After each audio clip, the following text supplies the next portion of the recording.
Hi, my name is Scott Rudder. This fall, Radio Vision Network will be launching a new show called Crossroads.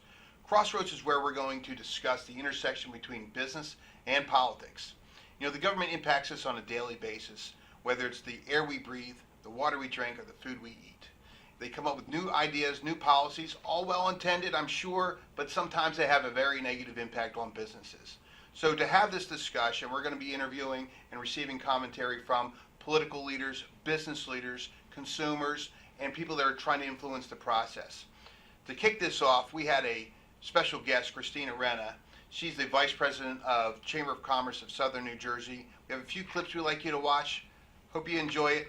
See you at the Crossroads.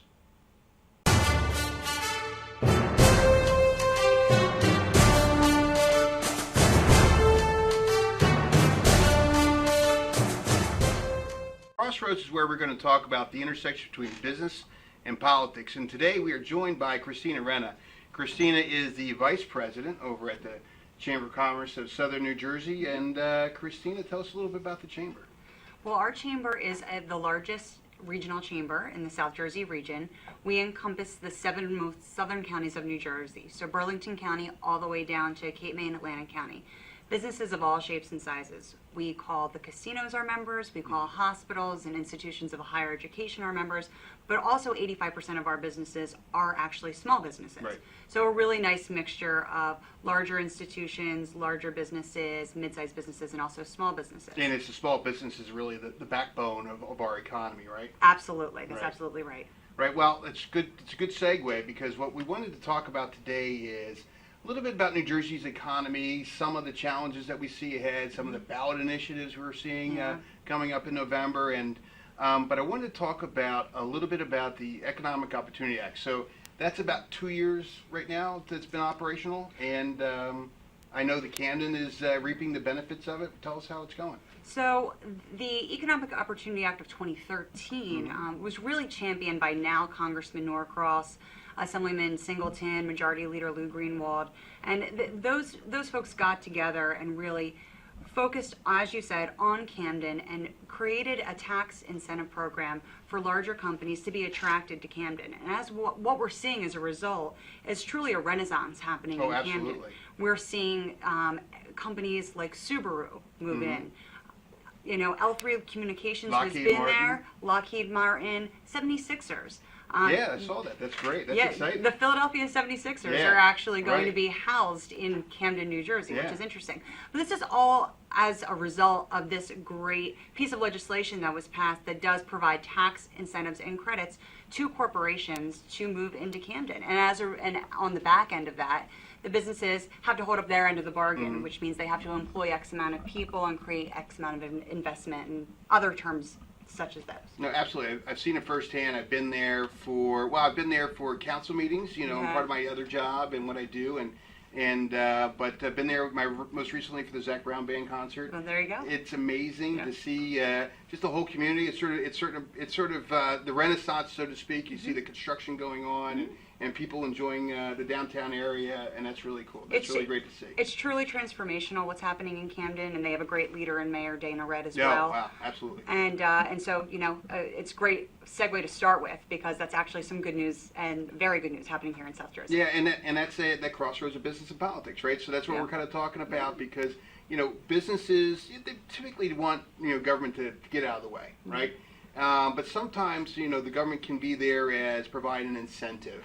And sometimes not. Sometimes it can be a disincentive, you know, but a well-intended one, right? So, you know, I know a lot of what you do at the Chamber deals with government relations, and I've known that you testify before different committees, and I think most recently you were talking about, was it the minimum wage that you were testifying on? Minimum wage, a $15 minimum wage increase has been proposed by the New Jersey legislature, and it's something that our chamber, as well as other statewide business organizations as well, are vehemently fighting. You know, why is that? I mean, so, you know, people, you know, as you hear about it, people talk about, well, we need, you know, the minimum wage hasn't been increased in a very long time, and, you know, there's, you know, costs to go up, and, you know, so why shouldn't people, why shouldn't the minimum wage go up? Well, it's not necessarily saying, we're not saying the minimum wage shouldn't go up. Our minimum wage rate here in New Jersey is $8.38, and moving it to $15 would be an 80%, more than 80% increase. And it's just a tremendous jump. Now, granted, the legislation does phase in that increase, which does give businesses some sense of stability to plan for it. However, going from $8.38 to $15 an hour is simply massive. Not just from a baseline,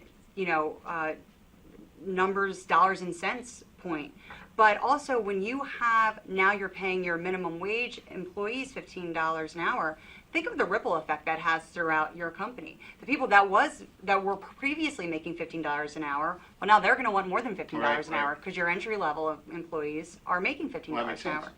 And one of the big arguments that we testified to at the chamber was that the legislature isn't looking at the minimum wage increase from the opposite end of the spectrum. We see it as almost incentivizing joblessness. I mean, you're going to have businesses that are going to have no choice but to reduce folks' hours or not hire new employees. Or your high school students and your college students are not going to get hired because if they're paying $15 an hour, they're going to be looking for experience. So it's sort of like it's the unintended consequences, right? So, it's a great idea as far as, hey, people could use a boost. The economy has been struggling for a while. People have been struggling, and so why not have a boost? But you're right. I mean, if you only have a finite amount of money in your budget as a small business, and you're mandatorily required to give raises to folks who are on your payroll, something's got to give. So either your prices are going to go up, or you're going to have to lay people off or reduce their hours, like you said. So it seems well intended, but again, it's sort of the downside, at least from my perspective, and I understand from the chamber's perspective as well, that it's a challenge for small businesses especially to sort of absorb that. Large corporations, they may not be immediately impacted because they're typically paying above minimum wage anyway. Right. But it's the small businesses that are seasonal and so forth that I find that they're the ones who, that I've talked to in the community that are the most concerned. And the current form of this legislation does not have any carve-outs for temp workers or seasonal workers. Another huge problem with the legislation is currently written. So. Well, again, it's the politics of business, right? I mean, so, you look at other things, and I know one of the big issues that has been sort of driving the conversation in southern New Jersey is what's going on in Atlantic City. Yeah. I mean, you have things from Atlantic City bailout and their economic crisis with all the casinos closing shop and all the employees being laid off, and the revenue stream from a tax base has gone down, and as well as all the other businesses that are there. Yeah. So you have that challenge, and then you are dealing with a ballot question coming up in November, where you may have a North Jersey or two North Jersey casinos. So what's going on? I mean, it's a mess. We could spend a plethora of time here. We got all the time in the world. Talking about what's going on in Atlantic City and the problems that the current government is facing financially, as well as you mentioned, the ballot question.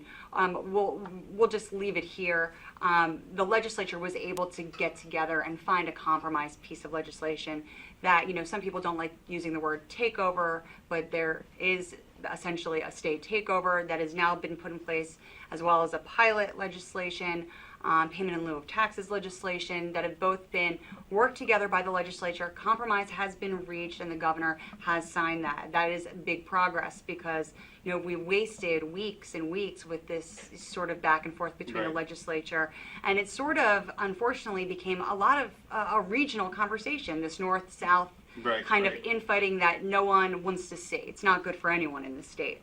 So those pieces of legislation were passed. So Atlantic City is now on the clock, and they have 150 days to present a plan that has to meet X, Y, and Z requirements in the legislation, which Governor Christie signed to prove that they can control their finances. So we're right in the middle. We're right at the beginning of that 150 days. Now that that is sort of settled for the time being, we are now looking at a ballot question that will be on the ballot on November 8th. And that is something that was passed by the legislature, and it would allow for 2 casinos to be built in North Jersey, 72 miles away from Atlantic City. At least 72 miles. At least 72 miles. Is there any reason for that? I wouldn't want to speculate. I wouldn't want to speculate. Why the legislature picked 72. 72 as opposed to 75 or 80. Exactly. I wouldn't want to do that here today. Right. Well, then how about? From my understanding of the ballot question is that it's going to be in one casino in 2 counties. Correct. 2 separate counties. 2 separate counties. Yes. Okay, so how is that? So what are you guys doing to mobilize to help protect the casinos? Look, from my perspective, whatever your thoughts are, whatever anybody's thoughts are in Atlantic City, the reality is, for this region, when you factor in all the other casinos in New York and Connecticut and Pennsylvania and so forth, we were not right-sized for the amount of casinos we've had. Right. There has been that consolidation, so to speak, and it seems like, I was there for a business event just a few weeks ago. Hustle and bustle, it's kind of nice to see. Yes. So it seems like things are getting stable. Yes. What's going on with, what do you think what would think would be the impact? That's really our main argument, is that right now the casinos are not just stabilizing, but they're doing better. They're doing better than they have in years. Oh, is that right? Wow. Yes, their revenues are up, and they've been up month over month for the past several months. Oh, that's wow. And so when you take that and you factor in the fact that, as you alluded to, there's all this outside competition from other states, and there's simply not enough gamblers to sustain all the gambling that's being set up around our region.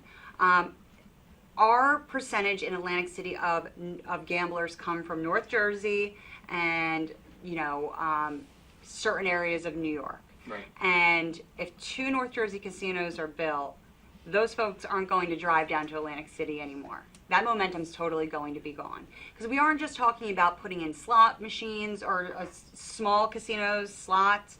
We are talking about huge billion-dollar investments. Each property has to be a minimum of $1 billion investment, and that's not including the purchase of the land. So we are talking about huge Borgata-like facilities, Sure. and that's really going to impact everything happening, any good momentum in Atlantic City.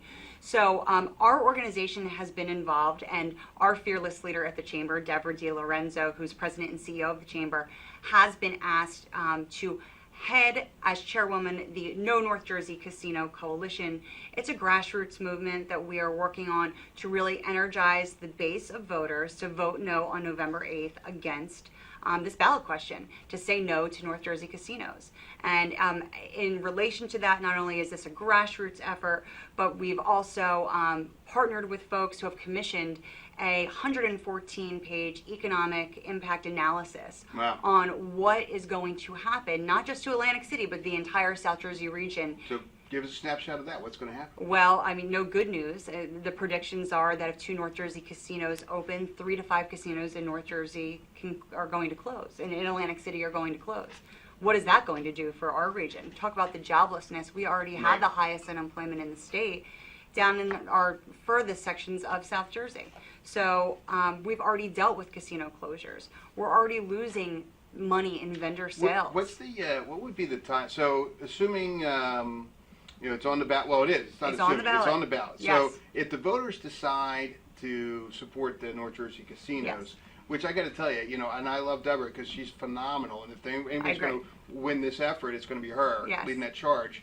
But the numbers aren't there from a population standpoint, so it is going to be a tremendous effort. So, what do you think on the chance if that were to happen? Like, what would be the time frame, do you think, for casino to be built? Are we looking at 2 years, 12 years, every 5 years, or what would be the window, do you think? In the constitutional amendment, there are time frames built in as to when the license has to be obtained and when construction needs to start. It's something that Speaker Prieto really wanted to see incorporated into the language of the ballot question. So they are looking for an accelerated time frame. They are looking for things to not just sit and wait, and people talk about Xanadu up at the Meadowlands, some of these other projects. The proponents of this ballot question, the people that want North Jersey casinos, have put timeframes in place to try to expedite that. So if it were to pass, which polling in New Jersey says somewhat even, but really the majority of voters are opposed. Of course, there's some regional differences to that. But if it were to pass, you would probably see these projects getting off the ground decently fast. Wow, that's amazing. Talk about this really changing the landscape. Atlantic City always seemed to me to be, I'm not a gambler. I've gone there for concerts. I go there for conventions and things like that. When you do go there, if you do explore around, you got some great food. But it's a beach community, right? So I always felt like that's something that's sort of been absent. I always feel like Atlantic City doesn't market itself as they want to be this family resort, Right. but they're not. Right. And when you have like Revel and Borgatas and so forth and so on, you don't have this like family atmosphere. And I think they really need to do that. But that's a conversation for a different day. But in order to get to that 72 miles, you need a good road infrastructure, which brings me to my next. You like that? I like the segue. Thank you. But brings me to my next talking point, which is the Transportation Trust Fund. Right. So, that's a big discussion. That's been going on issues, right? So we have legislation that we're talking about that raises the gas tax. Correct. 23 cents. Yep. We have a ballot question that would then convert that and constitutionally dedicate those monies for the gas tax purposes for transportation infrastructure projects. Right. So that to me sounds like they're coming up with a solution, but man, oh man, 23 cents is a lot of money. Right. I get the constitutional dedication. I do too. But 23 cents, that's a lot of money.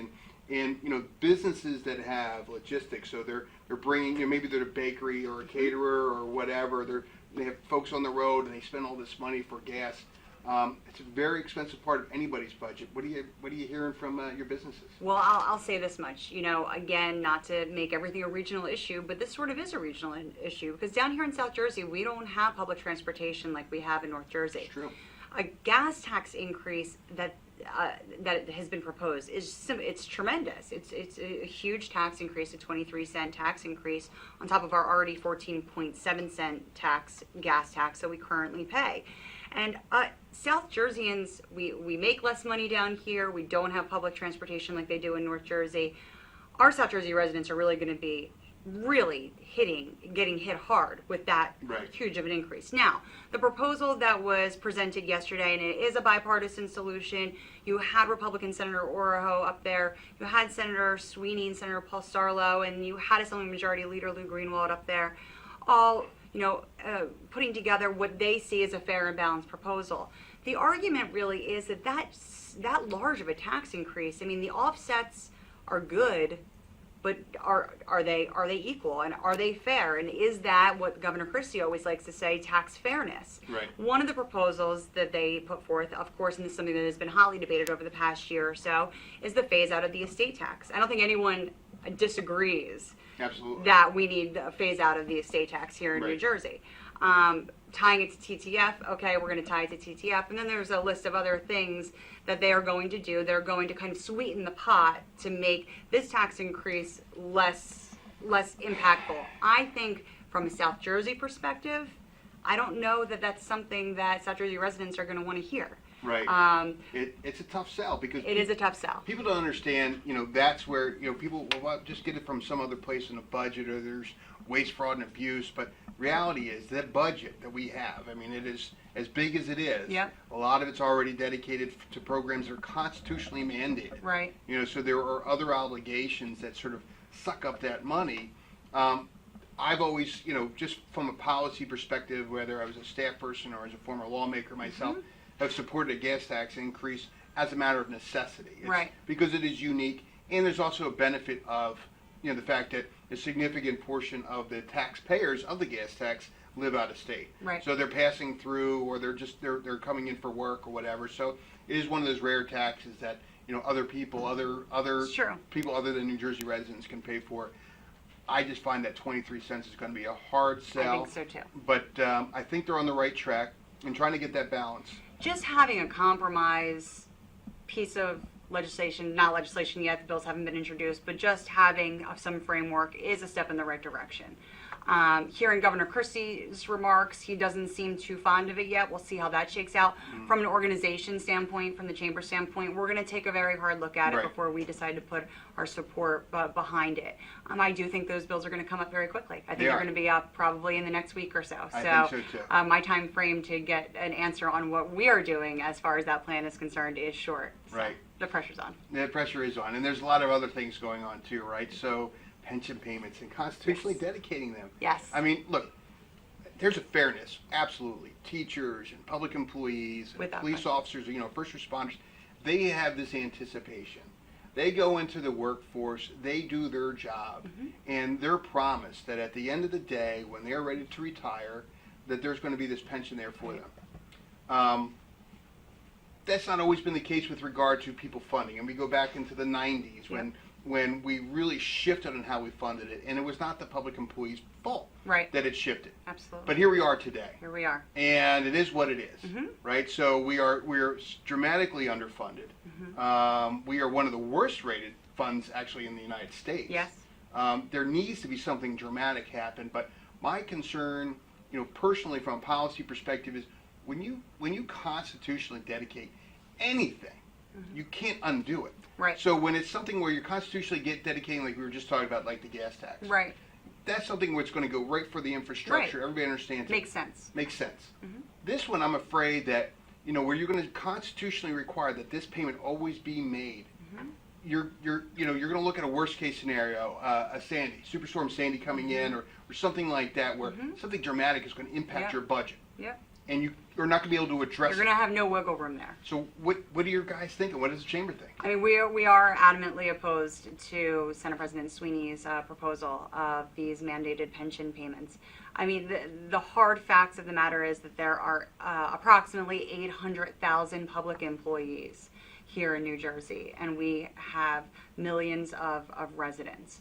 And if we constitutionally dedicate this pension payment, we're saying that this 800,000 people who work diligently and deserve the pension, I understand all of that, but spending New Jersey taxpayer money on that is more important than any other spending that we could do in this state, whether it be education, hospital spending, I mean, you name it. Law and public safety spending. And so we have a real problem with putting this approximate 800,000 employees ahead of every other taxpayer in New Jersey, just so they get their pension, their full pension payment. To us, it seems just completely unfair. Yeah, it's a challenge. It was interesting when, this Governor Christie, and Senate President Sweeney, and others in the legislature came together with a compromise that, where we're going to have these mandatory payments, but it wasn't constitutional. This governor made, and this legislature has made, more payments towards the pension system than Governor Christie just made the largest pension payment this year, or proposed it in this year's budget, than in the state's history. Now, whether or not that goes through or not, is yet to be seen. But yeah, I mean, this proposal this year is the greatest pension payment that's been made. The shame of it is, it's been so underfunded for all these years that we're at this point. That it doesn't even actually matter at this point. And where we're even talking about a constitutional dedication. Again, it is a matter of fairness. I mean, just full disclosure, both my parents are retired from public pensions, and as is my mother. Right. So we're on the same page. We kind of recognize that how they feel, and we look at our parents who are depending upon this. Right. And so I can appreciate that, but on the one hand, on the other hand, the constitutional dedication is not something you can do wiggle around and say, well, we'll do it next time, because you can't. I mean, the more general problem of a lot of these things that we're talking about, when we discussed the minimum wage, we didn't talk about the fact that they're looking to make this a ballot question in 2017 as well. 2017, right.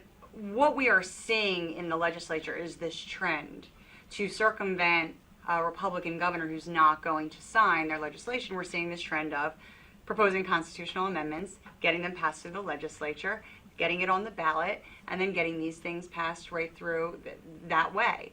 As I said, that's done to circumvent, having a Republican governor use his veto pen.